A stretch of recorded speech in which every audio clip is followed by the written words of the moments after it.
Sebelum lanjut ke alur ceritanya, mohon bantu Mimin dengan cara like dan subscribe, biar Mimin bisa terus menghibur kalian.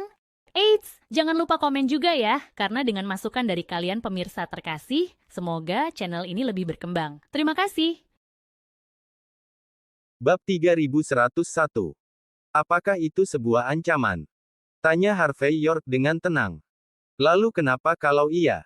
Kau tidak bisa membunuhku. Biar ku beritahu kau sesuatu. Ini adalah insiden yang cukup besar untuk membuatmu lumpuh hari ini. Jika kau melukaiku lagi, kau akan. Bahkan sebelum Rokuro Shimizu selesai berbicara, Harvey telah mengirim 8 ahli terpental dengan satu tendangan, lalu mematahkan lehernya dengan tangan kosong. Bajingan. Dia datang kepadaku tanpa sepatah kata pun. Rokuro menunjukkan ekspresi terkejut dan tak percaya saat jiwanya seakan keluar dari tubuh. Dia pasti akan berlutut dan memohon ampun jika tahu Harvey tidak akan menunjukkan belas kasihan. Lexi York dan yang lainnya secara naluriah mencoba menghentikan Harvey, tetapi mereka bahkan tidak sempat bereaksi karena gerakannya terlalu cepat. Para tamu lainnya benar-benar terkejut. Mereka tidak menyangka Harvey akan menghabisi nyawa Rokuro. Keparat kau! Mati kau! 6 ahli Nenwei berteriak marah saat melihat kematian Rokuro, lalu menyerang Harvey secara membabi buta. Plak, plak, plak. Harvey menamparkan mereka satu persatu dengan santai. Dalam sekejap, para ahli itu terpental ke belakang. Tubuh mereka bergetar hebat saat jatuh ke tanah. Tak ada yang tahu apakah mereka masih hidup atau tidak. Itu saja kemampuan kalian. Harvey menepuk-nepuk tangannya dan menatap kelompok Islander itu. Siapa lagi yang akan membela Vince York? Mendengar nada suara Harvey yang dingin dan acuh tak acuh, semua Islander saling berpandangan.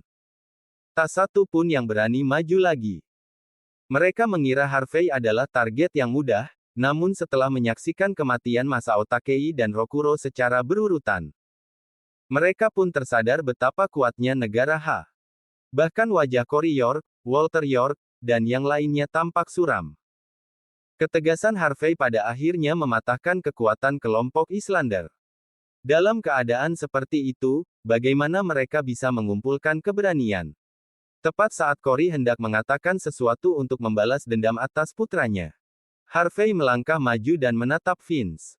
Mari kita akhiri permainanmu yang sok pintar ini, Vince. Atau kau ingin mengirim lebih banyak temanmu ke kematian mereka? Aku akui, kau cukup licik untuk menyusun berbagai trik licik ini. Kau tahu seberapa kuat diriku, dan hanya kau yang nyaris bisa melawanku. Namun, kau terus bersembunyi di balik orang-orang ini, berusaha keras menghindariku. Para Islander ini mengira kau terlalu angkuh untuk melawanku. Tapi mereka tidak tahu bahwa kau hanya ingin aku membunuh mereka semua. Kau ingin dukungan mereka untuk mendongkrak posisimu. Tapi kau takut mereka akan menekan dan mengendalikanmu di masa depan. Itulah mengapa kau memanfaatkan diriku untuk menyingkirkan mereka selagi mereka masih di pihakmu. Sepanjang hidupku, ini pertama kalinya aku melihat seseorang sekejam dan seperhitungan dirimu. Para Islander ini bisa saja mendapatkan banyak keuntungan jika kau naik ke tampuk kekuasaan. Mereka bisa memanfaatkanmu sebagai jembatan di negara H. Tapi, mereka tidak tahu bahwa setelah kau mendapatkan apa yang kau mau, kau akan membuang mereka begitu saja. Kata-kata Harvey yang tenang cukup untuk membuat posisi Vince menjadi sangat sulit saat itu juga. Bab 3102. Pada titik ini, semua orang tahu bahwa para Islander telah banyak membantu dalam kebangkitan Vince York. Jika Vince menjadi tuan muda, sudah pasti dia harus membalas budi di masa depan. Namun Harvey York benar-benar membongkar Vince, dengan mengatakan bahwa para Islander hanya datang untuk dibunuh olehnya. Tempat itu langsung sunyi. Semua orang tahu bahwa seseorang seperti Vince memang bisa melakukan hal yang memalukan seperti itu. Para Islander yang tersisa secara naluriah menatap tajam ke arah Vince dengan kemarahan yang tak terbendung. Para ahli dari keluarga Suci Mikado menunjukkan tatapan dalam pada wajah mereka. Mereka tahu betapa ambisiusnya Vince. Ia berencana menggunakan bantuan para Islander sebagai batu loncatan untuk kenaikannya. Di sisi lain, ia juga berniat membunuh para Islander dan mengurangi pengaruh mereka terhadap keluarga York Hong Kong di masa depan. Vince memang akan melakukan sesuatu yang hina. Itulah sebabnya para Islander menunjukkan ekspresi aneh saat menatap Vince.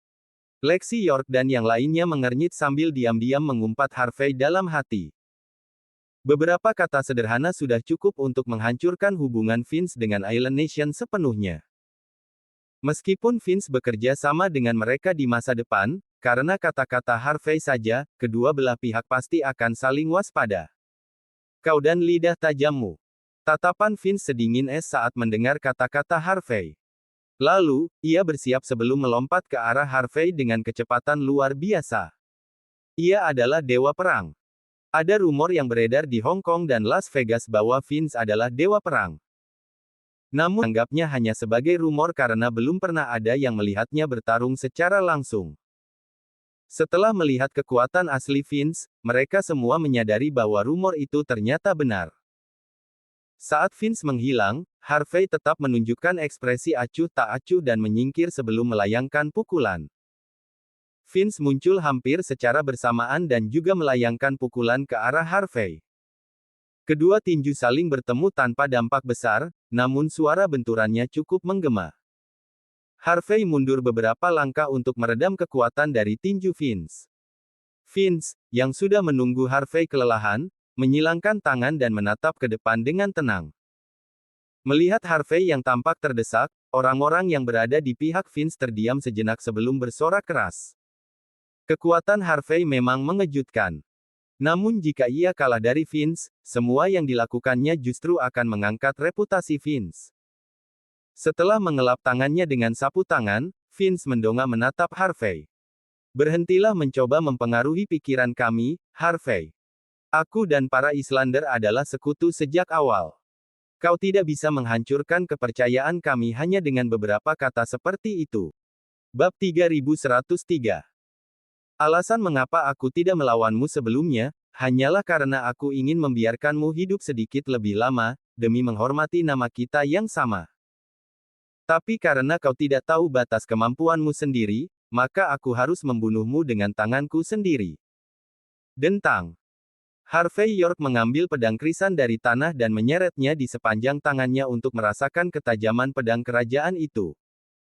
Karena kau bersahabat baik dengan orang-orang dari Island Nation, maka aku akan membunuhmu dengan pedang mereka. Membunuhku. Vince York melihat sekeliling dan melihat nenek York sedang marah besar. Marcel York tetap tenang, dan wajah Selena Judd yang gelisah bersama anggota dari kediaman utama dan kedua. Lalu, ia menyipitkan mata ke arah Harvey dan berkata, "Kau salah, Harvey. Mereka bilang aku hanya dewa perang karena obat-obatan. Tapi, ada satu hal yang mereka tidak pahami. Sekali menjadi dewa perang, selamanya tetap dewa perang. Dan seseorang yang pernah berada di medan perang sepertiku akan selalu menonjol dibanding yang lain. Kau memang hebat. Kau cukup kuat. Tapi aku yakin bisa menghancurkan setiap bagian tubuhmu hanya dalam 3 menit. Berikan aku 3 menit lagi, dan aku akan menyuruh anak buahku membersihkan tempat ini agar aku bisa naik sebagai pewaris muda. Singkatnya, aku hanya butuh 6 menit untuk bangkit berkuasa. Dan kau hanya bisa tergeletak di tanah seperti anjing mati dan menyambut tuan mudamu yang baru. Karena jika tidak, kau akan mati dengan sangat mengenaskan. Penghinaan yang kau berikan kepada teman-temanku akan kubalas 100 kali lipat. Aku akan membuatmu paham bahwa hubungan antara Island Nation dan negara Ha bukanlah sesuatu yang bisa dihancurkan oleh badut sepertimu." Setelah mendengar pidato Vince, sisa orang-orang dari Island Nation pun membara dengan semangat. Ya, seperti yang diharapkan dari Tuan Muda York. Island Nation akan selalu mendukungmu. Vince mengangguk ringan saat kerumunan bersorak gembira. Segera setelah itu, ia mengulurkan tangan sebelum seorang bawahan kepercayaannya menyerahkan pedang panjang dan ramping. Pedang itu langsung dihunus. Vince tidak membuang waktu dan langsung melangkah maju menyerang Harvey. Kilauan tajam terpancar dari ujung pedangnya. Setelah melihat serangan Vince, Harvey dengan tenang melangkah maju dan mengayunkan pedangnya. Kedua pedang beradu, menghasilkan dengungan nyaring. Dengan penuh percaya diri, Vince kembali menapak tanah dan meluncur mundur sejauh 30 kaki sebelum akhirnya berhenti. Dua bekas seretan dalam terlihat jelas di tanah. Sungguh pemandangan yang mengejutkan. Tubuh Harvey hanya sedikit bergetar saat ia berdiri di tempat, lalu mengayunkan pedangnya ke samping untuk melepaskan sisa kekuatan dalam tebasan itu. Lexi York, Caitlin Parson, dan yang lainnya pun langsung duduk tegak melihat kejadian itu. Mereka benar-benar tidak percaya. Mereka tahu Vince sangat kuat, dan cukup yakin akan kemampuannya. Namun mereka tak menyangka Harvey bisa menahan serangannya dengan begitu mudah. Bahkan, terlihat seolah Vince justru dirugikan dalam pertukaran serangan tersebut. Bab 3104. Vince York perlahan mengangkat kepalanya dan menyipitkan mata menatap Harvey York. Bagaimana mungkin? Ia pikir ia sudah mengetahui segalanya tentang Harvey saat ini. Ia yakin telah menghafal seluruh kemampuan dan keterampilan Harvey. Vince menggunakan 90% dari kekuatannya dalam satu tebasan itu. Berdasarkan perhitungannya, Harvey seharusnya sudah terbelah dua. Bersama dengan kemenangan mutlak, maka Vince akan menjadi tuan muda. Namun, ternyata Harvey setara dengannya. Bahkan terlihat sedikit lebih kuat dari Vince. Mungkin Harvey telah menyembunyikan kekuatan sebenarnya sejak awal. Mungkin ia telah merencanakan untuk mengejutkan Vince. Tanpa berpikir panjang, niat membunuh Vince tidak lagi tersembunyi dari tatapan dinginnya. Dalam benaknya, hanya ada satu dewa perang yang dibutuhkan oleh generasi muda, dan itu adalah dirinya sendiri. Jika Harvey memiliki kemungkinan untuk melampauinya, maka itu menjadi alasan lebih besar untuk menghabisinya. Bagaimanapun juga, ia tidak ingin ada orang yang lebih kuat darinya hidup di dunia ini. Tidak buruk, Harvey. Tidak buruk sama sekali. Kau jauh lebih kuat dibandingkan dengan data yang kubaca tentangmu. Vince mengayunkan pedangnya dengan senyum dingin di wajahnya. Jika kau punya lebih banyak waktu, mungkin kau punya peluang mengalahkanku. Tapi sekarang, nasibmu telah ditentukan. Vince memutar lehernya ringan untuk melepaskan kekuatan penuhnya. Begitukah? Kata Harvey.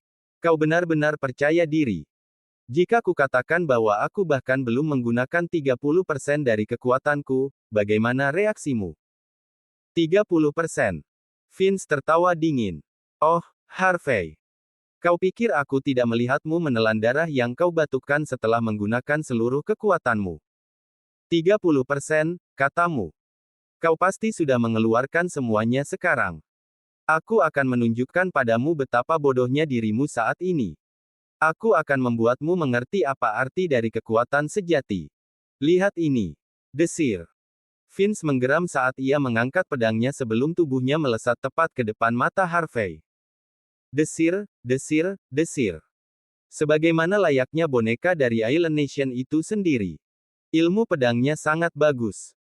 Meskipun ia menggunakan teknik dasar yang dipelajari dari tradisi negara H, seni pedang dari Island Nation juga turut bercampur di dalamnya. Tebasannya yang ganas memiliki sisi elegan dan licik.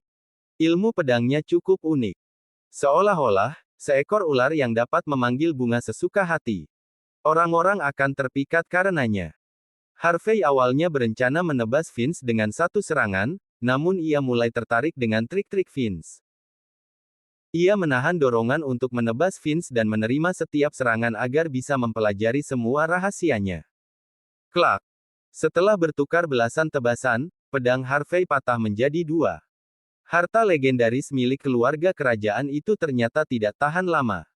Melihat Harvey mundur, Vince tertawa dingin karena mengira dirinya telah unggul. Ia segera memperkecil jarak dan mulai mengayunkan pedangnya dengan ganas.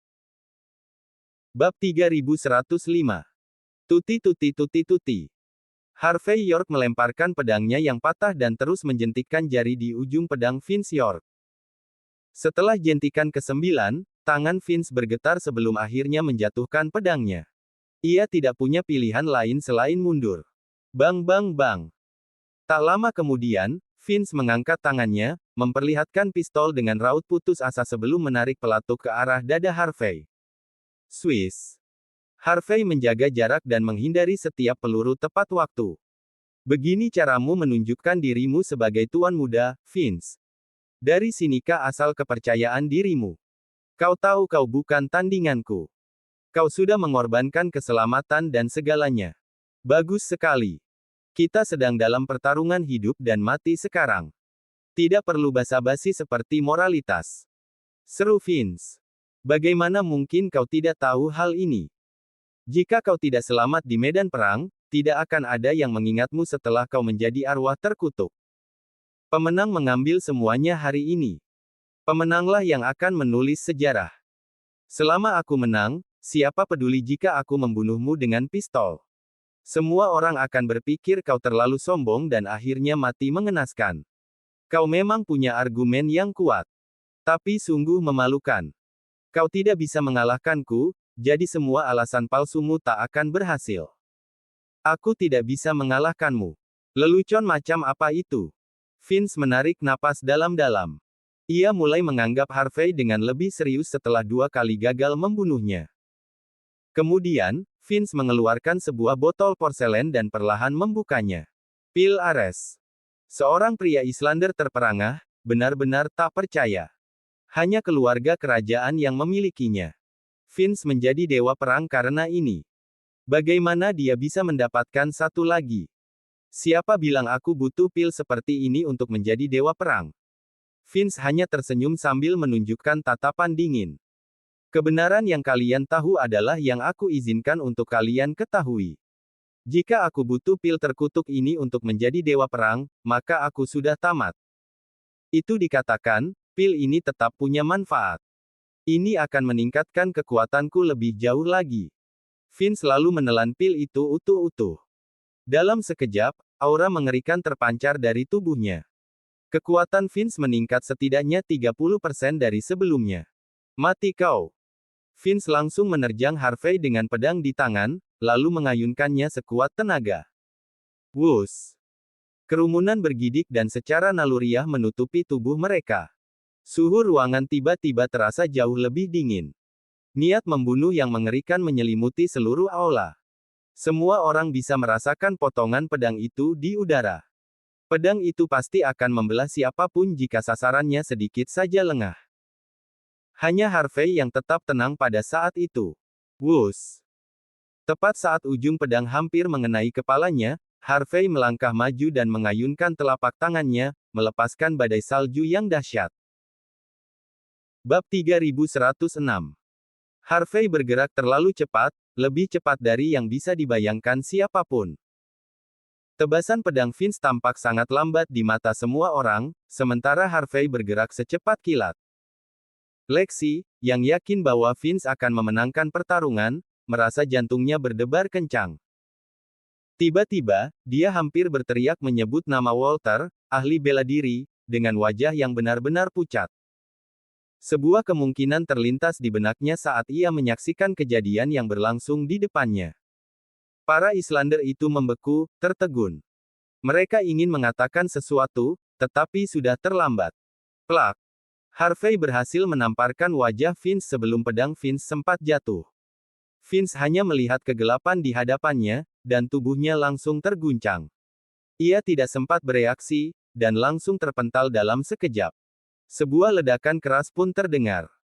Vince, yang sebelumnya begitu angkuh, terhempas ke tanah tanpa kekuatan untuk bangkit kembali. Harvey menyilangkan tangan sambil menatap tenang ke arah depan. Satu tamparan.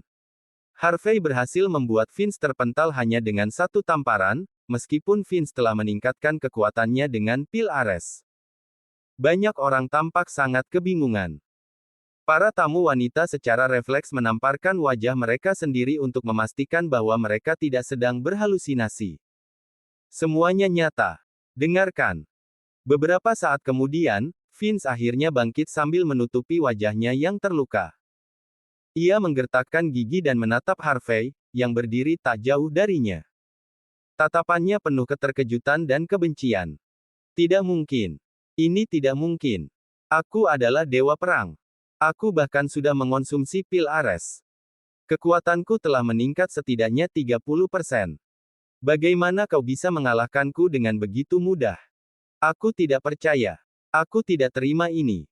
Aku akan menunjukkan Zephyr Slash milikku sekarang juga. Aku mempelajarinya dari para Islander itu. Harvey tertawa dingin dan melangkah maju sebelum tiba-tiba muncul tepat di depan Vince. Ia lalu mengangkat tangan dan kembali menamparkan wajah Vince. Terima ini. Tanpa membuang waktu, Vince mengerahkan seluruh kekuatannya sebagai dewa perang untuk melancarkan serangan mematikan. Serangan seperti itu seharusnya mustahil untuk ditangkis.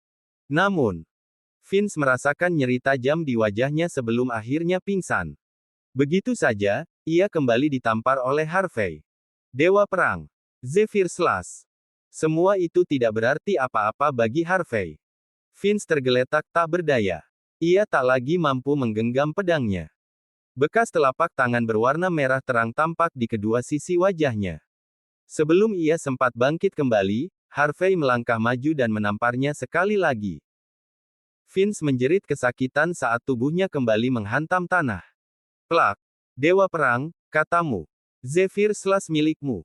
Yang menanglah yang mengambil semuanya. Kalau begitu, coba kau katakan, siapa pemenangnya sekarang? Harvey terus-menerus menamparkan Vince tanpa ampun saat berbicara. Pria yang selama ini mengerahkan segala kekuatannya demi meraih kekuasaan, kini hanya bisa mengerang kesakitan setelah ditampar berkali-kali di wajahnya. Wajahnya pun membengkak seperti babi. Plak. Kau pikir orang sepertimu bisa menang? Kau bahkan tidak bisa menjadi warga negara yang layak, tapi malah menjilat para Islander itu. Yang kau lakukan hanyalah mengkhianati negaramu sendiri. Kau bahkan tidak tahu bagaimana menghormati orang tua, dan kau menyuruhku berteman dengan para Islander itu. Kau bahkan tidak mengingat sejarah negaramu sendiri, dan kau masih menyebut dirimu warga negara H. Orang sepertimu ingin naik pangkat di keluarga York Hong Kong. Hah? Kenapa kau tidak bercermin dulu? Bab 3107. Harvey dengan tenang melambaikan tangannya setiap kali ia berbicara. Vince menjerit marah saat darah mengalir deras dari lukanya. Dia adalah dewa perang. Dia tak tertandingi. 10 pendekar pedang dari Island Nation telah mengajarkan semua yang mereka ketahui kepadanya dengan penuh kehati-hatian, hanya agar dia dapat bangkit. Namun semua itu sia-sia. Vince benar-benar kalah telak oleh Harvey, yang bahkan baru mulai sedikit serius.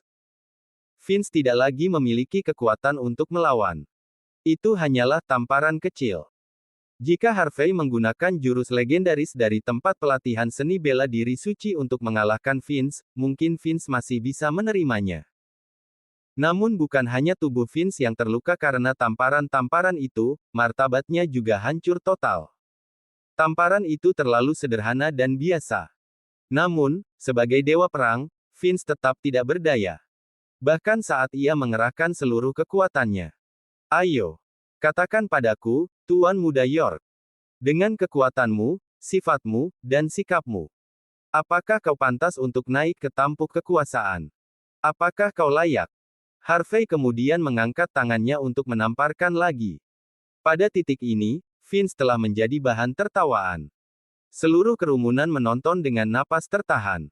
Pada hari ulang tahun Nenek York, Vince, yang selama ini arogan, ditampar hingga wajahnya bengkak seperti babi. Bahkan orang-orang dari Island Nation pun terdiam menyaksikan pemandangan menyedihkan tersebut. Lagi pula, mereka punya alasan untuk mendukung kebangkitan Vince. Vince adalah bakat terbaik di antara generasi muda. Namun tetap saja, dia tampak seperti anjing sekarat di hadapan Harvey. Vince terlempar setelah menerima tamparan terakhir di wajahnya. Ia berguling-guling di tanah sebentar sebelum memuntahkan darah segar. Dia bahkan tidak sanggup berdiri lagi. Harvey berjalan mendekatinya dan kembali mengangkat tangannya. Plak! Vince langsung berlutut di tanah. Dia ketakutan. Tamparan Harvey telah menghancurkan harga diri dan kepercayaan dirinya sepenuhnya. Segala yang telah ia bangun runtuh setiap kali menerima tamparan itu. Sudah saatnya mengakhiri ini, Tuan Muda York. Di bawah tatapan kosong dan terkejut semua orang, Harvey menoleh ke arah Marcel. Marcel kemudian memberi isyarat. Dalam sekejap, para penjaga Lord berhasil mengalahkan para elit dari rumah utama dan rumah kedua, serta para prajurit dari Island Nation. Seperti yang dikatakan Vince, semuanya selesai dalam waktu kurang dari 6 menit. Faktanya, Vince sudah kalah sejak ia berlutut sendiri setelah menerima semua tamparan dari Harvey. Segala hal menjadi jauh lebih mudah setelah itu. Jamuan yang semula kacau kembali tenang dengan cepat. Namun, semuanya telah berubah. Ketika orang-orang menatap Harvey, rasa takut menyelimuti mereka. Bagaimanapun, hanya Harvey yang mampu menamparkan dan mengalahkan Vince seorang diri. Nenek York duduk di bagian paling atas aula, memandangi Vince yang berlutut di tanah dengan wajah bengkak. Ia merenungkan semua yang baru saja terjadi. Melihat cucunya, yang selama ini ia harapkan, berakhir dalam kondisi menyedihkan seperti itu, ia hanya bisa menghela napas perlahan. Itulah akhir dari jamuan ulang tahunku hari ini. Terima kasih atas partisipasi kalian semua. Kalian semua akan diperlakukan dengan penuh hormat. Seru Nenek York setelah berdiri. Bab 3108.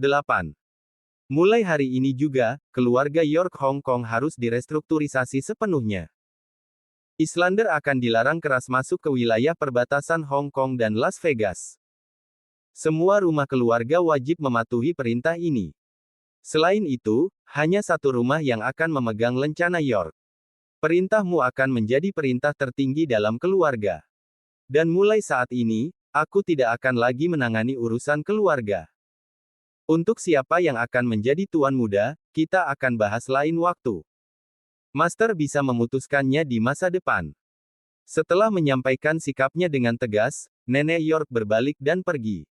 Sesaat, ia menatap Harvey dengan dingin. Keraguan, ketakutan, dan rasa hormat terlihat di matanya. Sedangkan cucu kesayangannya, tidak ia beri satu tatapan pun. Faktanya, nasib Vince telah ditentukan sejak ia memprakarsai kudeta. Dalam beberapa hal, penyerahan kekuasaan oleh Nenek York kepada Marcel adalah bentuk komprominya untuk memberikan pernyataan yang adil bagi semua pihak.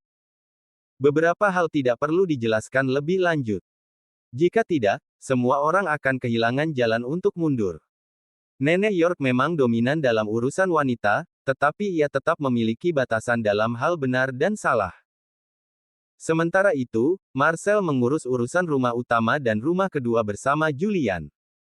Harvey, Selena, dan Queenie duduk di sudut aula. Vince telah melakukan kesalahan besar. Nenek York juga tidak berniat menyelamatkannya dari situasi ini.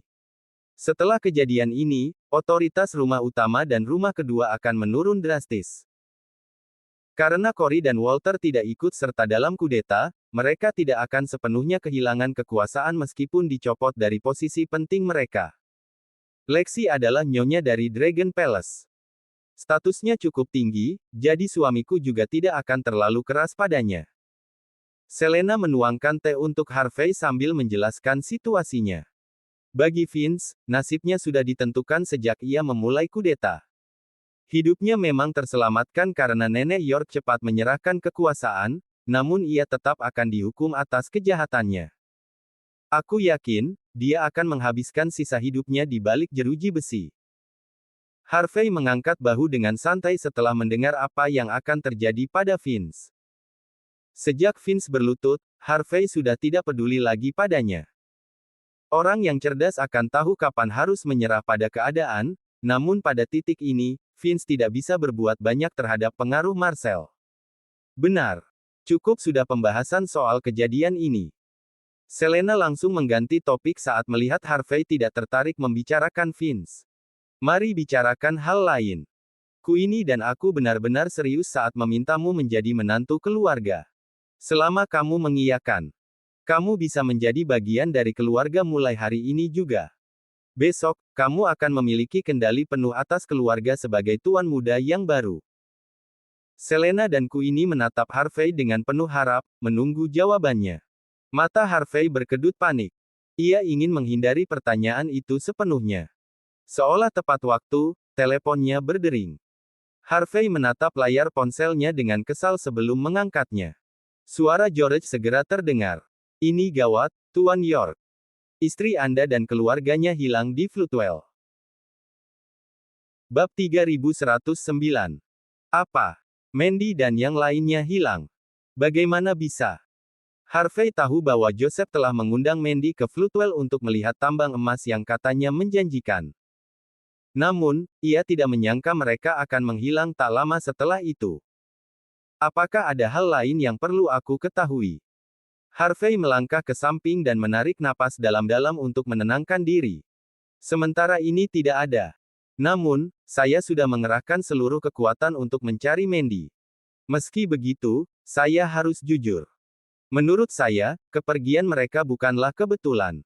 Ada pihak yang sengaja melakukan ini. Saya belum tahu apa tujuan mereka. Saya akan melapor kembali jika menemukan sesuatu. Tidak perlu. Harvey menarik napas panjang. Tatapannya sangat dingin. Floodwell adalah wilayah Longman. Orang-orang ini menargetkan Mandy untuk merebut posisiku sebagai kepala penegakan hukum Longman. Hubungi Rahel dan Aiden. Suruh mereka masuk ke Floodwell bersama anak buah mereka. Aku akan tiba di sana malam ini. Keesokan paginya, di Bandara Internasional Floodwell yang terletak di dataran tinggi barat negara H. Karena letaknya yang tinggi, langit Floodwell tampak sangat biru. Bangunan-bangunan mewah di bandara juga menjadi pusat perhatian di internet. Harvey duduk di bangku pusat perbelanjaan di luar bandara, diam-diam menunggu kedatangan Cynthia sambil menatap ponselnya. Ia datang langsung dari Bandara Internasional Hong Kong tadi malam. Marcel, Selena, Queenie, dan yang lainnya sedang mempersiapkan pasukan untuk membantunya setelah mendengar tentang kejadian tersebut. Meski demikian, Harvey tahu bahwa keluarga York Hong Kong tidak akan mampu berbuat banyak di Floodwell, sekuat apapun pengaruh mereka. Itulah sebabnya ia menolak bantuan mereka dan segera menuju ke sana. Rahel dan Aiden meninggalkan tugas mereka di Mordu dan membawa beberapa orang kepercayaan ke Floodwell untuk membantu Harvey. Dalam proses ini, George berhasil mengumpulkan lebih banyak informasi. Menurutnya, Lillian dan Mandy ditangkap oleh polisi dengan tuduhan penipuan komersial saat sedang berdiskusi bisnis dengan keluarga Bauer. Tambang emas baru yang dikembangkan di sana juga terlibat dalam masalah tersebut. Konon, Istana Emas Floodwell yang berpengaruh pun tertarik pada insiden itu. Karena itu, Lillian dan Mandy berada dalam masalah besar.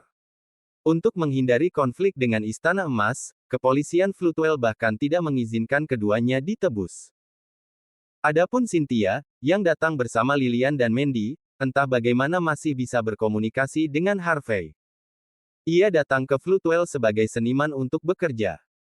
Karena alasan itulah, ia cukup beruntung bisa lolos dari masalah. Meski demikian, kondisinya sangat buruk. Ia tidak hanya terjebak di Floodwell, tetapi juga terus diawasi kemanapun ia pergi. Begitu mengetahui hal itu, Harvey tidak langsung mencari Mandy. Setibanya di Bandara Internasional Floodwell, ia langsung mengirim pesan kepada Cynthia agar mereka bisa segera bertemu. Karena informasi dari George masih belum lengkap, Harvey belum memahami seluruh situasi dengan baik. Karena keselamatan Mandy yang menjadi taruhannya, Harvey tidak akan bertindak gegabah sebelum mengetahui segalanya dengan jelas. Bab 3110. Sudah hampir waktunya, Tuan York. Saat Harvey sedang merenungkan situasi, Aiden muncul dengan setelan jas. Ia dengan hormat membawa secangkir teh untuk Harvey. Kali ini, Harvey secara khusus memintanya dan Rahel untuk datang. Aiden merasa ini adalah kesempatan bagus baginya untuk naik pangkat di bawah Harvey. Ia sangat bersemangat. Sementara itu, Rahel duduk di sudut ruangan tanpa ekspresi. Wajah cantiknya tampak waspada saat ia mengamati sekeliling. Sebagai anggota Longman, ia sangat memahami bahwa Floodwell adalah tempat yang berbahaya. Bagaimanapun juga, ini adalah wilayah Longman. Penduduk setempat di tempat ini berpengalaman dalam seni bela diri. Bahkan anak-anak yang baru lahir pun tahu cara memukul dengan kejam.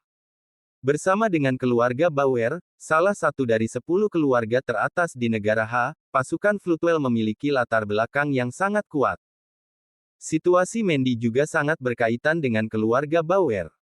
Rahel datang ke sini dengan kesediaan untuk mengorbankan nyawanya jika diperlukan. Harvey mengabaikan keduanya dan menatap ponselnya dengan ekspresi serius. Pergi. Keluar dari sini, Nona Zimmer. Hampir pada saat yang sama, Cynthia berlari keluar dari gedung seni bela diri Floodwell bersama beberapa prajurit. Pengawal utama membawa senjata api, tangannya berkeringat deras. Sesekali ia menoleh ke belakang saat berlari. Saat itu, hatinya dipenuhi rasa takut. Para pengawal memasukkan Cynthia ke dalam Toyota Alphard. Ketika mobil meninggalkan gedung, para pengawal dan asisten akhirnya menghela napas lega. Di tengah mobil, seorang wanita berseragam dengan rambut pendek yang indah menepuk dadanya dan menatap kaca spion sebelum menghela napas panjang. Kemudian ia menatap tajam ke arah Cynthia, yang wajahnya tampak pucat. Apa yang salah denganmu, Nona Zimmer? Bukankah aku sudah memperingatkanmu sebelumnya? Ini Floodwell, bukan Mordu. Mengapa kamu tidak bisa menerima syarat dari Tuan Muda Bowie? Sekarang kita dalam masalah besar. Masalah ini akan selesai jika kamu mau memejamkan mata saja. Kamu tidak akan mati. Dia pria yang sangat tampan.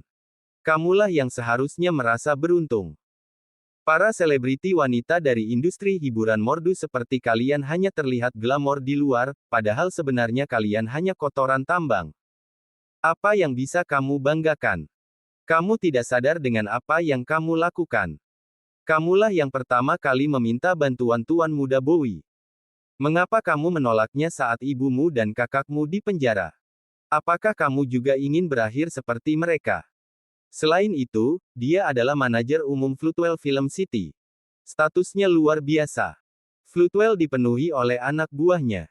Jika bukan karena reputasiku, kalau kamu terus melawannya, dia akan memperkosamu dan membiarkan anak buahnya ikut mempermainkanmu.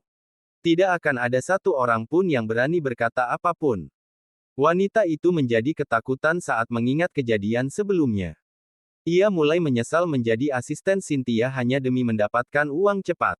Cynthia menarik napas dalam-dalam. Dylan tidak hanya ingin aku tidur dengannya. Dia bahkan memintaku menandatangani kontrak untuk bersaksi bahwa ibu dan kakakku terlibat dalam penipuan komersial terhadap Istana Emas dan tambang emas keluarga Bauer. Bagaimana mungkin aku bisa menerima kesepakatan seperti itu?